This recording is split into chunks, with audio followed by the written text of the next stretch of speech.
Good evening, everyone. Elizabeth Hefner here, Sapphire Ambassador with Plexus Worldwide, and welcome to our Rock Your Purpose book club. We're reading 11 and 12 of Get Out of Your Head by Jenny Allen this week. And I have with me my lovely Melissa Allen and her level one, Jeanette Brown. So we have senior gold, Melissa Allen, and senior silver, Jeanette over there. Bringing it on for chapters 11 and 12. So we're excited about this book. We're excited to move forward with our mindset, with our way of thinking, and with our way of keeping the positive mindset going forward into our businesses and into our lives. And so I can't wait to hear from these ladies. Thanks for the introduction. I think Jeanette was going to start off by talking about chapter 11. That was a beautiful interruption and a really good chapter. Hey everyone, I'm so excited to be sharing with you guys tonight. So I will be talking about chapter 11 and what cynicism is and how cynical thinking really affects our thought patterns. So first I want to start off about what is the definition of cynicism. Cynicism is an inclination to believe that people are motivated purely by self-interest or skepticism. Cynicism is always driven by fear of the future or by anger regarding the past. So really we think about an event that has happened and we just keep relating it to things that could happen in our past. And we just have all of this negative thinking, and half the time it doesn't even happen. So how do you know if you're letting these cynical thinking patterns really interrupt your thoughts? I really liked the questions on the bottom of page 127. I thought those were really good questions to, do some self-reflection. And I was actually surprised by a few of them for myself. I really think the cynicism and cynical thinking, you see it a lot in workplaces. When you're around a lot of people who are being negative, before you know it, you're starting to be negative and you don't even realize it. I like the example she gave about going to the party with, the food and the music, and everybody's complaining about it. And next thing you know, this party's boring. And in reality, it probably was a good party. You're just listening to, everybody else's thought patterns. And how this kind of relating it back to our Plexus business is with Plexus, we are really focused on being positive. All of our chats, one of the number one rules is not to be negative. And if you have to, we are really encouraged to vent upward and not downward.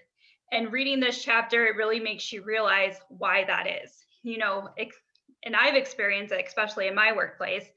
I'm an occupational therapist in a skilled nursing facility. And let me tell you, this week, I've been hiding in my office. We've had a lot of negative things going on and I want no part of it. So, I've been hiding. I'm not going to lie. I also liked towards the end where it talks about cynicism puts our minds on things of this earth and we lose hope. Beauty points our gaze towards the heaven and reminds us of hope. Cynicism crumbles in the presence of beauty. And, so really, if you think about it, and tons of examples I have, but there's always something positive in every situation. Even a horrible situation that happens, when you do some self-reflection, there's always a positive. And the last part that I'm going to leave you with, beauty floods in and interrupts when instead of cynicism, we choose to trust. And really going back, we have to trust that God is in control of our lives. He has a plan for us. And we just have to give it to him with our business, pray about it, and he will help guide us. Melissa, over to you. All really good points. I like that. You did a good job. And I think from this chapter, I really took out too that we're not accidents, that God created us with great craftsmanship and lots of incredible functionality. I'm an occupational therapist as well. And just even in our anatomy and physiology classes, they talk about how even like our teeniest, tiniest little cells have a function and have a purpose. And all the way on up, just the more we learn, the more incredible our bodies are, the more incredible our world is. And it's easy to get caught up, especially, 2020, now 2021, and all the stuff going on and political stuff. It's easy to be negative. You just have to watch the news for 3 minutes and there it is. But to get out of that and just appreciate all that God's created and everything around us, and just really put our hearts on being grateful and getting away from that and just appreciating the beauty of the world, really stops the spiral and changes your thinking. Because it's really true that, every thought you do affects your whole makeup, and it only takes 10 minutes for your brain patterns to kind of remake how you're thinking. So being aware of all those positive things around us really changes all that and interrupts those thoughts, because we have a choice how we think. So, very good. So our next chapter was chapter 12. It was being less important in choosing to serve God and others.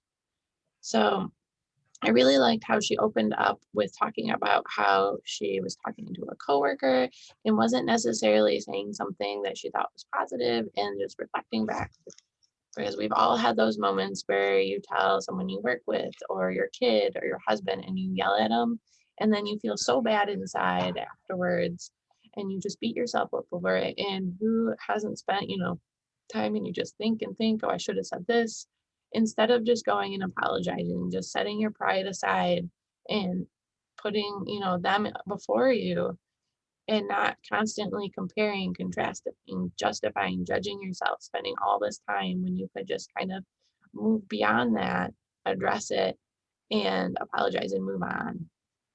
So just repeatedly and deliberately interrupting those thoughts and those patterns that we put ourselves in, having the gratitude of the situation and of just the things around us, and looking at the bigger picture is a lot of what I took out of this. And she talks a lot about humility, that we're tempted to use busyness to distract ourselves in life from choosing to be still in the presence of God and choosing just to appreciate all the things that He's given us. And so, not letting family and work and the house stuff and our projects and all these things that come in life, that there's always something to do. I mean, besides maybe last year for the 1 week where everything was shut down, the first week when everyone couldn't figure out anything to do, that there's things that everybody's to-do list is a mile long, that busyness is the new cool thing, but making sure that you find this time to take care of yourself and be still in God's presence and think of Him and pray to Him, makes a huge difference and stops that spiral of our thinking, because there's more than just us. And she talks a lot about how just even social media and the movies and self-help books nowadays want to focus so much on you're the most important, that it's all about you, but moving beyond that, because yes, you're important, and yes, we love you, everyone on this call, everyone that watches it, and in Rock Your Purpose and in your life, we love you, but there's also more than just us.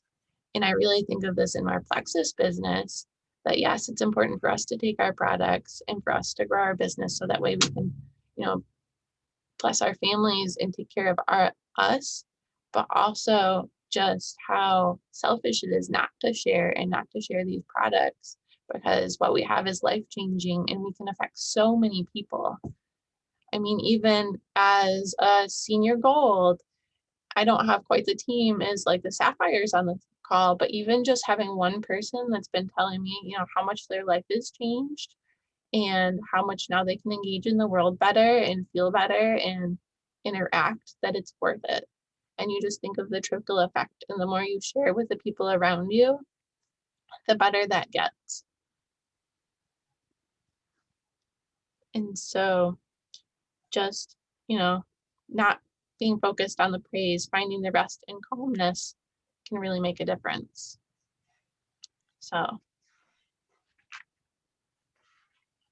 that was the most important thing. I thought another part that I really took out of the chapter is that pedestals make miserable homes, that not to put yourself up on a pedestal, not to put, the people around you up on a pedestal, and to kind of keep yourself humble because we're going to screw up.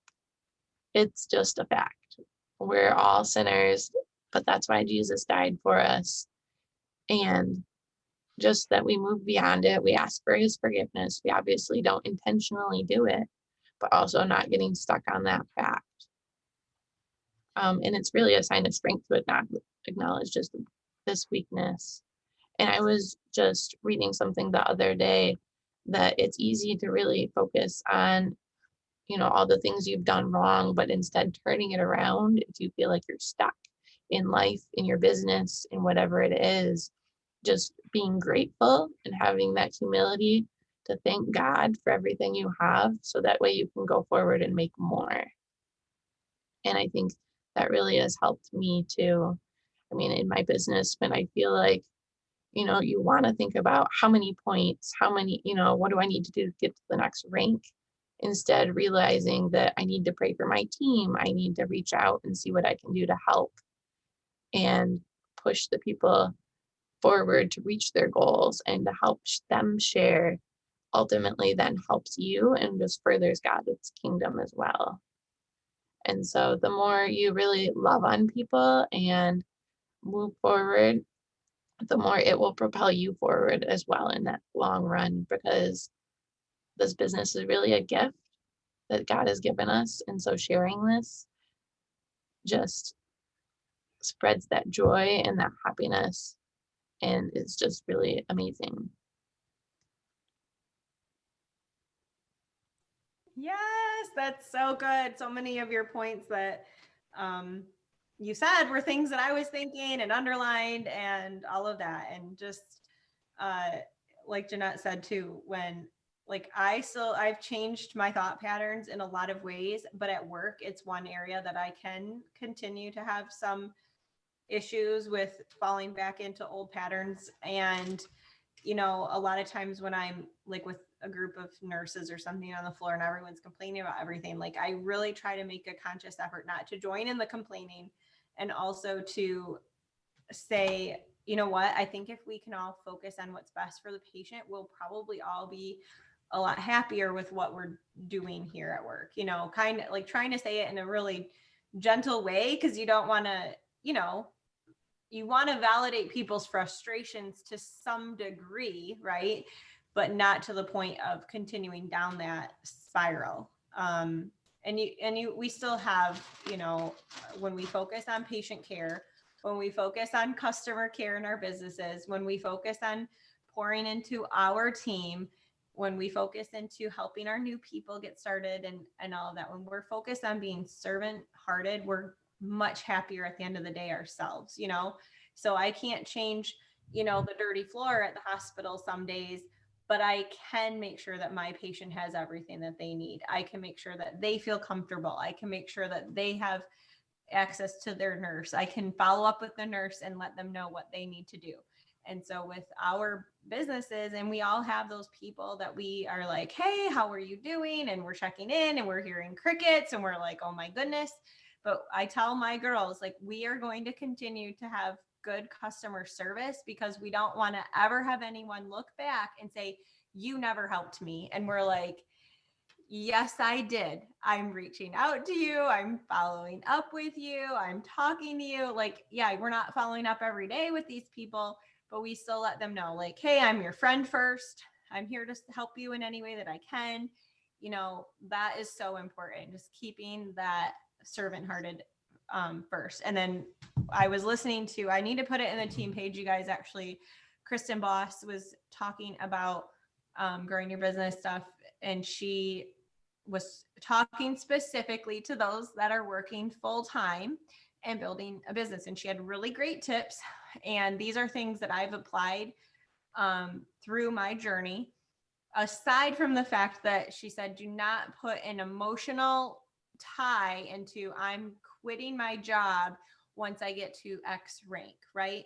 Because then we kind of are like not loving our job because it's just this thing we're doing until we can do this with our business. And I've struggled with that a couple of times, not all the time, but just this, like, I got to get my business going. I got to get my business going. I got to get out of this place. And my biggest motivation was when my body hurt so bad that I wasn't sure how much longer I could be a physical therapist. That was my biggest concern. It wasn't so much everything else. It was, I don't know how I can continue to work this hard with my body, right? So I had more stress on myself because of that. But now that I feel good, and now that I'm like, literally, like, I just have to decide what my end date is, I am like, I'm going to miss it.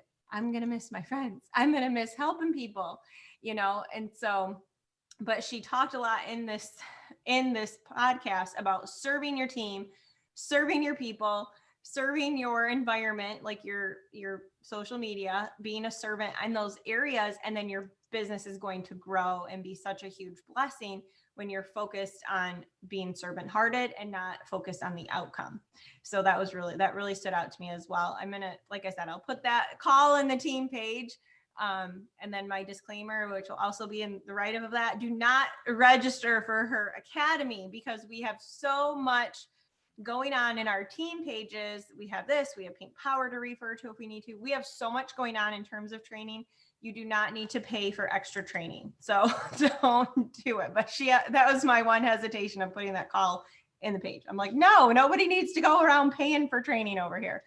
Not with everything Plexus does for us too. So that's what I have. I think the girls are ready to open to discussion, and we'd love to hear from you guys.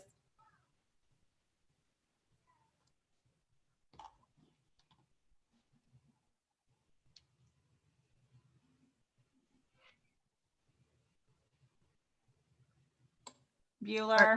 All right, fine. I'll say something. Right.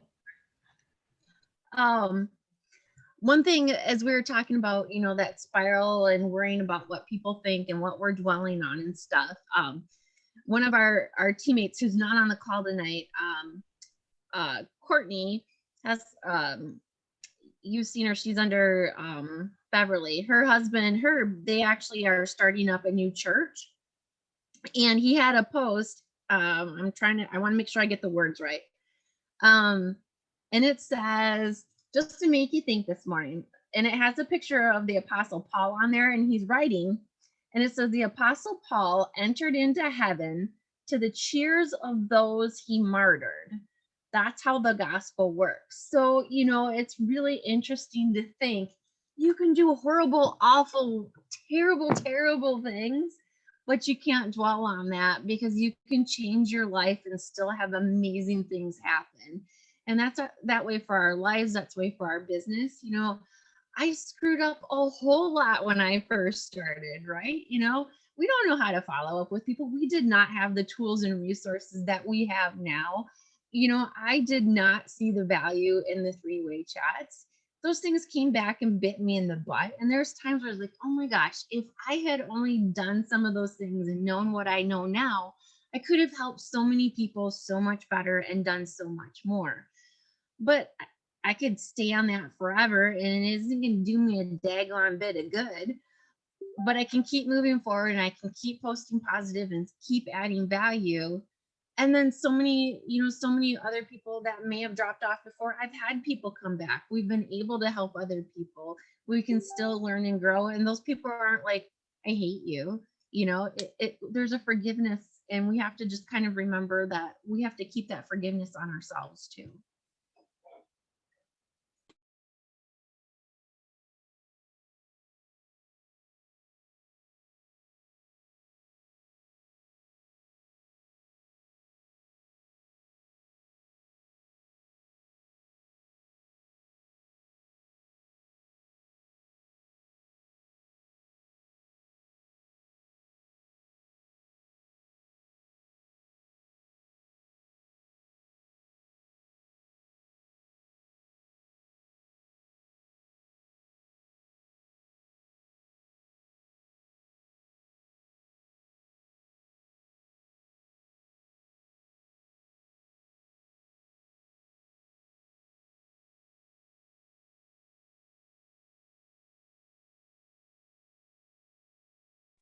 Yay, Elise.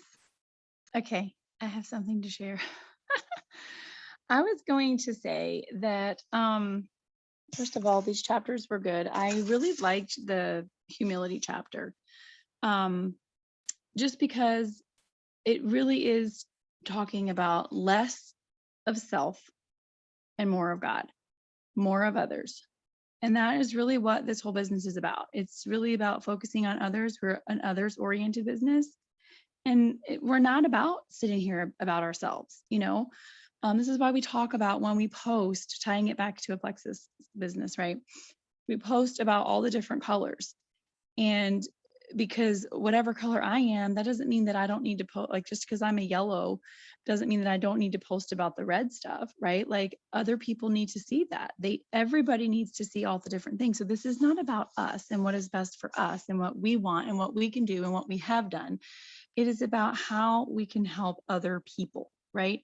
So it's just others oriented. And I just felt like that's really what I gathered from the whole chapter. Like we need to be decreasing while Christ increases, and we can totally do this through this business. And she just really had this interwoven throughout the whole chapter. The more I choose God and others over myself, the more joyful I will be. And then just talking about Jesus himself and how, you know, he died on the cross as a perfect, sinless person who didn't do anything wrong. And he had all these evil people beating him and whipping him. And if you guys seen the Passion, I can't even watch it. Like literally his skin being ripped off and bleeding everywhere and hung on a cross to die for us. Like just the sheer thought of it is, and he could have said in a snap of a finger, you know what, God, these people are disgusting to me. Strike them all dead. But he didn't. He did and went through and did this for us. And so that we can all be saved, so that we can all live with him. And he didn't fight and take revenge and all these things, right? Like he was quiet. I mean, that kind of does not really go along with what I was saying about the plexus business, but it just was something that stood out to me a lot. And I just loved a lot of this chapter. I had a lot of different things underlined. So anyways, I wanted to share that.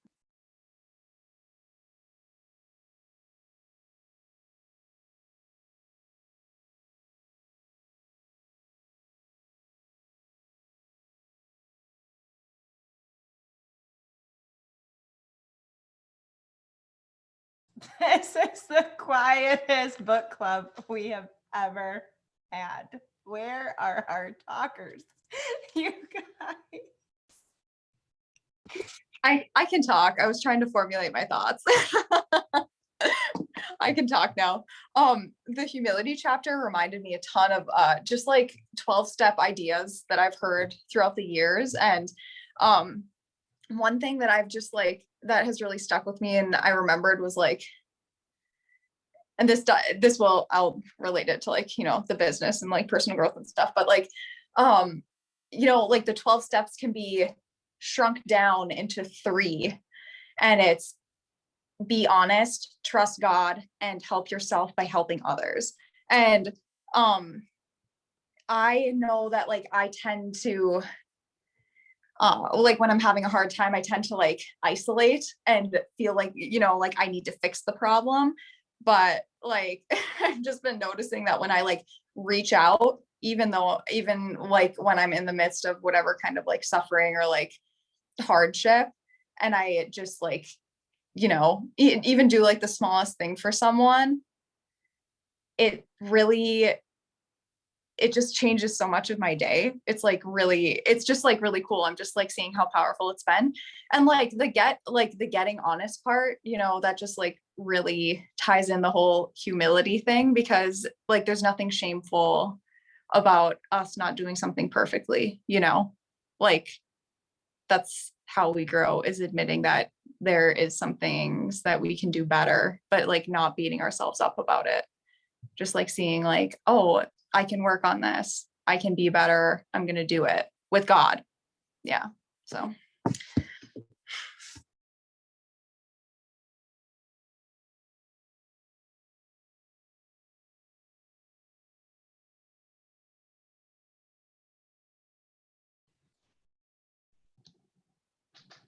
Michaela, that was so good. And I think like where I struggle personally is I was just telling somebody, I was like, I need a big dose of humble pie because I did not read that whole chapter, and clearly I need to read it all. I meant to do it today, and I actually ended up getting in a fight with my husband over something.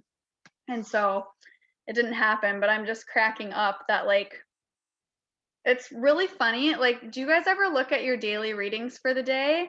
And like one day you forget to look at your daily reading, and then like something happens between you and your spouse or whatever, and you're like, if I had just read that daily reading this morning, that would have never happened. Like, that's kind of how I feel about like the chapter on humility, because like what you said, Michaela, really rang true with me. It was like after the fact, when I do something really stupid, I can realize it, but I have a really hard time, and I can admit it to myself, but I have a really hard time like admitting it to my husband or like whoever the individual was. So like, am I the only one that struggles with this? Like, that's where I have to like really eat my humble pie. I struggle with that hardcore. So like raise your hand if you also struggle with that, or is it just me? Okay. I just had to say that because I was like, man, I need to be like highlighting probably every single part of that chapter, because I get so fired up about things sometimes that like after the fact I realize where I should have been more humble, but then I have a really hard time like verbalizing it to whoever that person was. It usually takes me some time. So I know I personally really, really need to work on that. Well, I'm going to humble myself and admit that I didn't read either chapter this week, and maybe there are others who didn't. Maybe that's why we're so quiet. But I just had a crazy week, and I was in a meeting that I thought today was going to get done at 7, and it didn't get done until after 8, and it was just rush. So anyway, but I can speak about humility because it's something that I've been consciously working on for about a year now, and one of the things, and I'll try to make this a short story. So I'm just finishing my 6th year as a Catholic school principal. And I was actually hired during Holy Week of the year that I was hired. I was like, I don't know, it was kind of crazy. But I was never a classroom teacher. I have my bachelor's is in developmental psychology, and I have a lot of administrative experience in the private sector. So when my priest came to me and said that there was a situation at the school and the principal was resigning and he wanted to hire me to be the principal. And I was like, what? I said, I'm not qualified for that. And he goes, no, he said, I was praying about this and you keep coming to mind and you are the person that I want to hire. I think that God's telling me to hire you. And I was like, okay. So I try to keep that perspective. Like, I don't micromanage my teachers because I was never trained to do their job. They're teachers. I was not hired to be a teacher. I was hired because of my administrative experience and because of my strong faith. And as a practicing Catholic, you have to live the faith if you're going to work for a Catholic school. And so I went into this job and I mean, there were days when I was like, what am I even doing here? And there were a lot of fires to be put out in the first couple of years. And one of my teachers said something to me and it just really struck me. And I've made it a practice every single day when I'm driving to school in the morning. I always thank God. That's just part of my morning drive. I thank him for all the blessings. I thank him for the challenges because I know the challenges help make me holier. And that's our goal, right? We're all called to holiness, and the culture will tell us that we can't be holy, but that's what we're called to as we're on our path to heaven. But anyway, so I recognize to him every morning that he called me to do this job, but that I can't do it without him. And so every day I ask him to fill me with the grace that I need to do the job that he has placed in front of me. And so it's that recognizing that I can't do this myself. And some days I'm really reverent and I do this beautiful prayer. And other days I say, saddle up, Jesus, because we're going in. And I'm sure I'll have to answer for that someday for that lack of reverence, but he made me, he knows how I am. So it's just that conscious, I think humility is nothing more than this conscious realization that we can't do this alone. We can't live this life alone. And I'll end with a little thing about prayer. Our enrollment's been low. If I told you guys the story last week, somebody shut me up. Somebody just go, hey, did I tell you the story about the prayer? Okay. So it wasn't about me. It was about what the school needed. And I mean, and it wasn't even about that. But when I changed it and I said, Lord, send us the people who need us. Send us the people who need us. And that's when I started seeing big things changing at the school. So thank you, Jackie. I was seeing your head nodding. Yeah, you told the story. Ready to be quiet. So that's all I've got for tonight. I have to go read my chapters because these sound really good.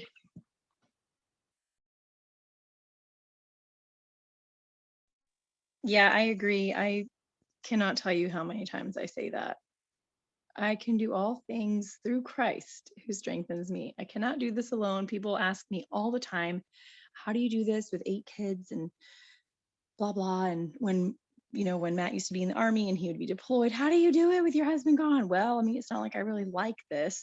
It's not like I would choose this, but this is where we are. And so we have to make the best of it. Right. And so that leads me into saying that, yes, with God, all things are possible 100%. And we cannot do it alone. We have to have his help. I don't know how anybody gets through life without God. I mean, like, this is where you would find me jumping off a cliff or something if I wasn't a believer. I don't know. But that leads me to talking about, us having a choice. And so the first chapter 11, just talking about the positives and the negatives and not letting that negativity breed negativity and choosing that positivity. And I wanted to just point out too something on page 127 where she says, the enemy's strategy is to flood our thoughts with visions of all that is wrong in this broken, fallen world to the point that we don't even think to look for the positives anymore. And I just feel like that is really relevant right now in the way the world is and just the timing of everything. And he is definitely busy. The devil is busy. He wants us all to be divided. He wants us all not getting along. He wants us all fussing about this president and this mask and not this mask and this and that and all of these things. And he does not want us getting along. He does not want us in the word. He does not want us talking to other believers. He does not want us praying. He wants to keep our minds filled with all of these negative things. And so we have to actively choose the positives and to choose God. And we have to be in the word because the word is alive and he talks to us through the word, right? But then she goes on to say about how God is trustworthy and will in the end work all things together for good. And that verse right there just immediately took me back to September 11th. And I'm sure we all remember that day and where we were at and what was happening on that day. And I remember specifically my oldest was a newborn and we were in the military and he had to go in. And I was like, oh my gosh, everybody was freaked out. I'm sure it was awful, right? But I remember a lady that was much older than me. She had teenagers and I had this little tiny baby and I was away from my family and it was very scary because we were overseas at the time. But anyways, I remember her telling me that verse. She said, Rochelle, we don't need to worry. She said that exact thing. In the end, God will work all things for good. And so we do have to remember that. And yes, there are some crazy things happening now as well, but even without 2020 and all this stuff that's going on, there's always going to be things. There's always, like Christy, you mentioned about the challenges, like there's always going to be challenges and things that grow us. My mom used to say, either we're in the, I don't remember how she said it. Either we're in the pot, the frying pan, or we're in the fire, but we're always somewhere, right? And so it's like God is refining us and he is working on us in different areas. And this is how we grow. We already know that we grow through those challenges and we grow through the fires, right? And so if we can just embrace those and just really ask God to help us, like, okay, Lord, what are you trying to teach us through this? What are you trying to teach me through this? Because I really want to learn. I don't want to go around this mountain again. I've said that a few times in my life. I don't want to go around this mountain again. Please teach me what it is that I am supposed to learn. For one thing, Ryland being in the hospital, Lord, just protect this baby. And I don't want to have to go through this again. And just such a miracle story with all of that, but choosing the positives, choosing the good, choosing the light. And it is a choice every day. and we have to go for the right choice, not the wrong choice. I talked to this about with my kids, I make a Y with my hand and I'm like, we have every day, multiple times a day, we can choose the right path, or we can choose the wrong path. What path are we choosing?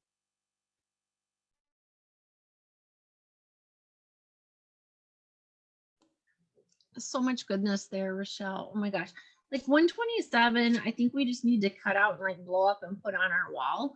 Because when I was reading it and it says, cynicism is always driven by fear of the future or by anger regarding the past. We're afraid of something that might not even occur, or we project something that has occurred onto all the days that are to come. We buy into the lie that it's too risky to be vulnerable or hope for good things. So when we're brand new and we're starting to share, how many people say, well, I can't share because I don't have my own story? They're not sharing because they don't have their story. They're sharing because they're afraid what people are going to say if you start to share and say, hey, I'm doing this. I bet you 99% of the people, that's it. They're afraid, because your story is not the same as anyone else. We're all uniquely different. I mean, so that's just something that really struck out to me. And then, being able to put yourself on the line, Jeanette, this was your first time leading book club, if I remember correctly. That had to be kind of scary, but you rocked it, and you might have had, that fear of, oh my gosh, what are people going to say? What if I screw up, but you know that you're in a safe place and you're open and good things are going to happen. But if we don't put ourselves out there and we let the devil tell us those lies that bad things are only going to happen, we don't even open the door for that goodness, and same thing like with taking our products correctly or reaching out to others. We are denying people the opportunity, and we're denying ourselves that opportunity to actually be successful. And, I know I've talked with a couple of my people that, we have people who don't end up succeeding, but a lot of times it's because they don't allow themselves to succeed. They have so much fear of success as they do of failure. So I think we really, for those people who are open to it, that's a really great little blurb to pull out and talk with them if you've got a good relationship with them.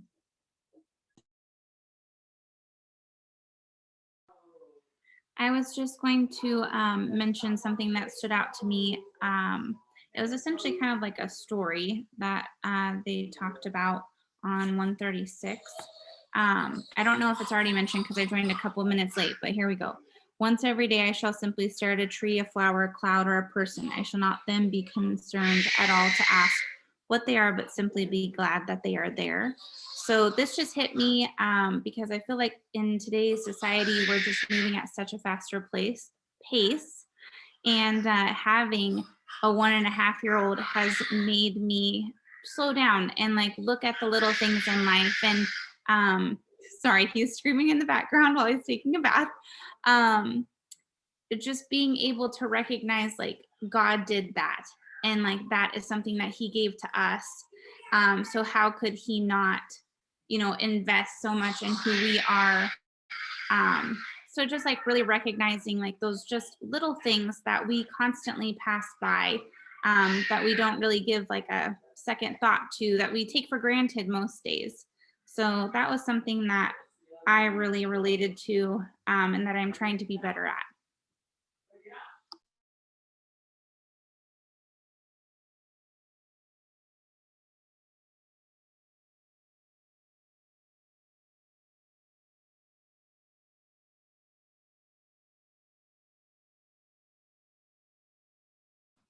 I think in chapter 11, just the whole, I don't have my book in front of me and I didn't take notes, but I did read it. I just didn't read it. But the whole message of just cynicism and choosing to be positive is something that I post about a lot. It's really kind of just my whole outlook on life, really. And then I look at so many people and talk to so many people, and it makes me sad how cynical people really are, and how when you're a positive person, it can really I think most people are receptive to it, but it also, I think it bothers people sometimes too. They kind of look at you like, what makes you so happy? I think it can be received that way. But if I remember right in the chapter, the word naive is mentioned. I can't remember where it was, but I had a conversation with Brad quite a while ago, and I mentioned how I have felt like a belief in God is almost viewed as being naive, and it's almost viewed as being like the easy way out. And you talk to some people, and I think it's including my own like mother-in-law or just people, just like it's like I said, the easy way out, or almost makes you less intelligent in a way. I don't know how to put it into so many words, but it's just the easy thing to believe, and not a lot of thought goes into it. So I can relate to that quite a bit. And it's something I think that luckily it's never gotten me down. But when people don't have that in them, I think it's just something that they can't quite grasp. They can't understand it. So.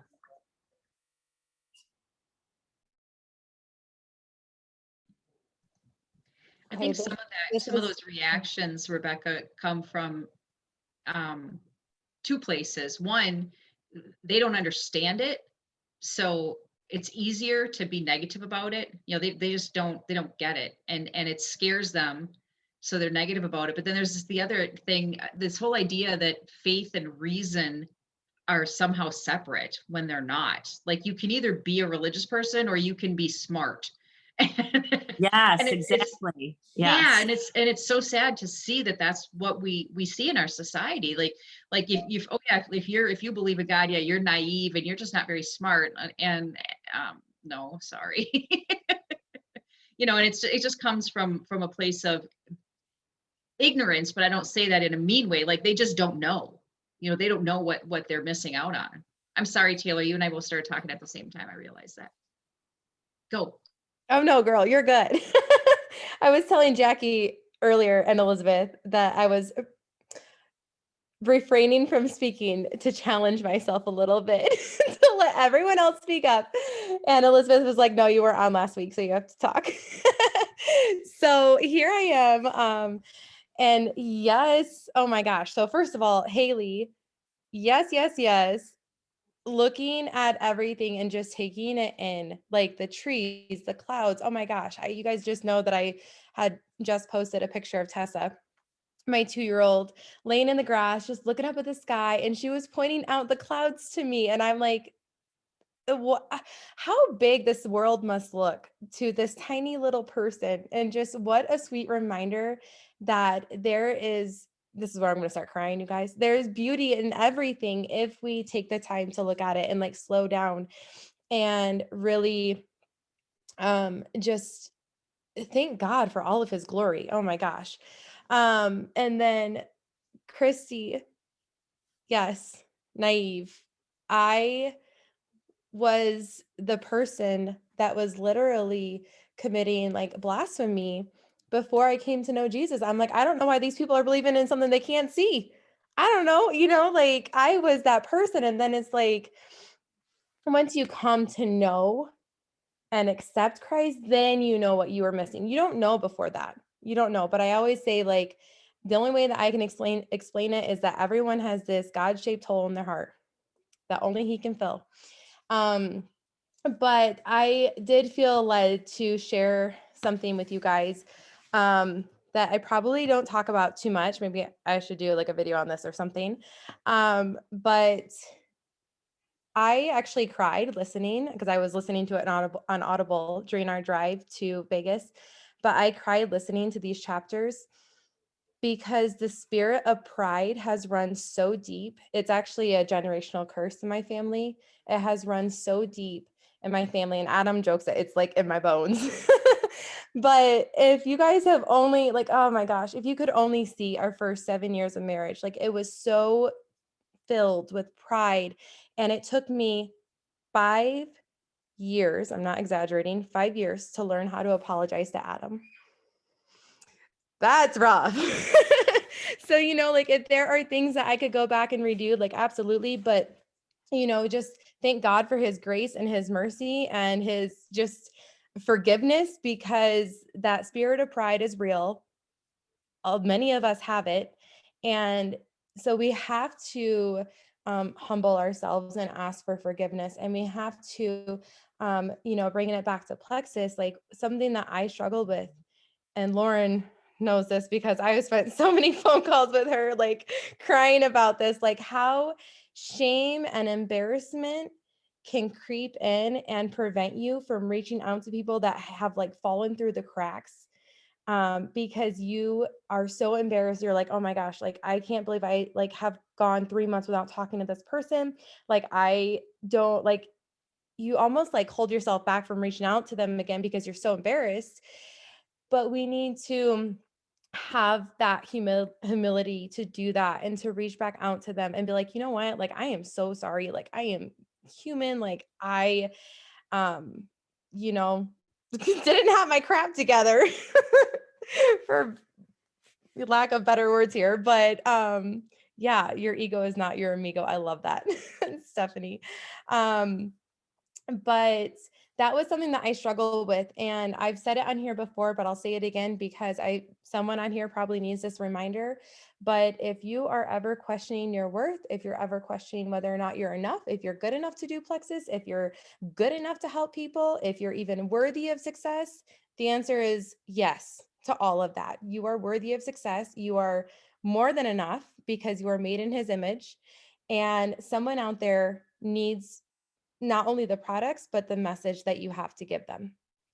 And so one thing that I had this epiphany with when I was driving one day when we lived in Vegas was, I actually think I left Lauren a voice message right after this, but I had this epiphany when I was driving, like, oh my gosh, like I am not doing, like, it is actually selfish of me to not reach out to these people, not just new people, but to reach out to the people that like I was holding back with because I let them slip through the cracks, and then I was embarrassed, and then I didn't want to make a fool of myself. But that was selfish of me not to reach out to them. And that was like, I had this whole epiphany about that. And I'm like, I am putting myself first before them when I should be putting them first and their needs first and ahead of mine. And I need to put my pride to the side, and I need to humble myself and do the hard thing, do the scary thing. And so coming back to, don't make my mistake, just do the dang thing.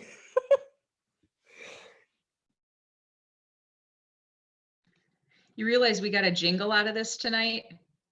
Your ego is not your amigo, so put your pride to the side.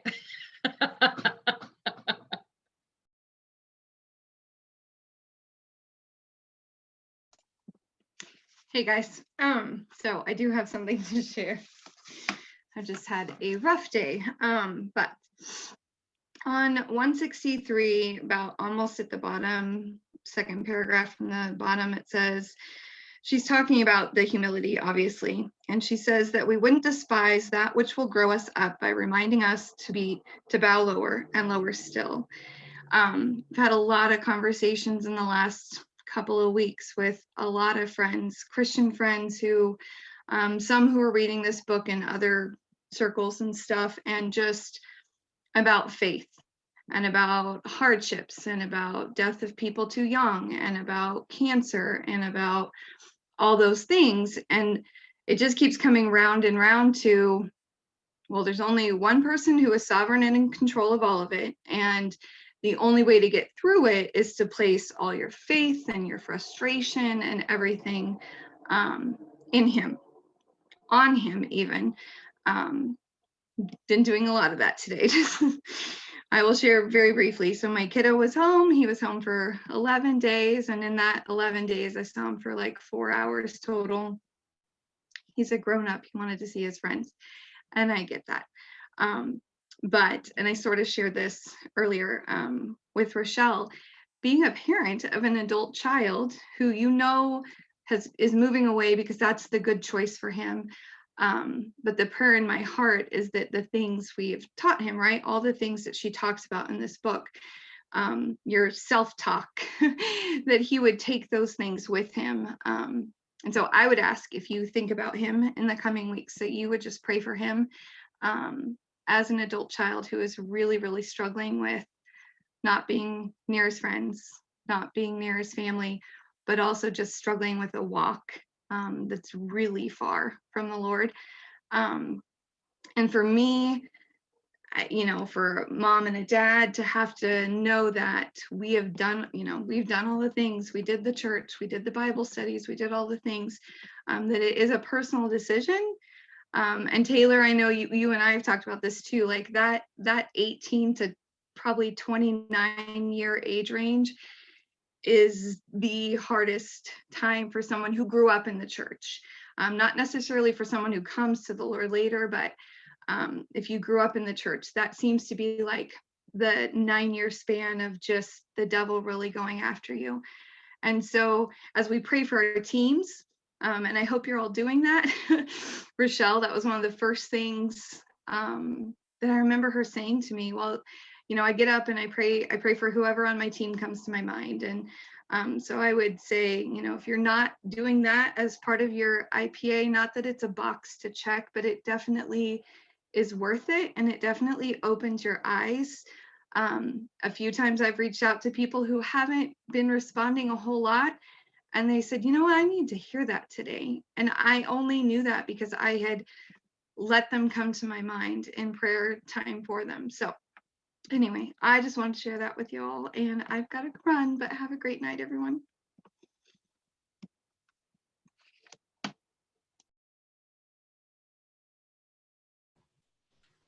Awesome. Thank you guys for getting on. Great to hear new thoughts and new people jumping in, and great to hear from Melissa and Jeanette. We're so glad you guys were able to get us started this evening. So I'm going to wrap it up for now, and we can always have our little after party if anybody wants to stay on for a few minutes.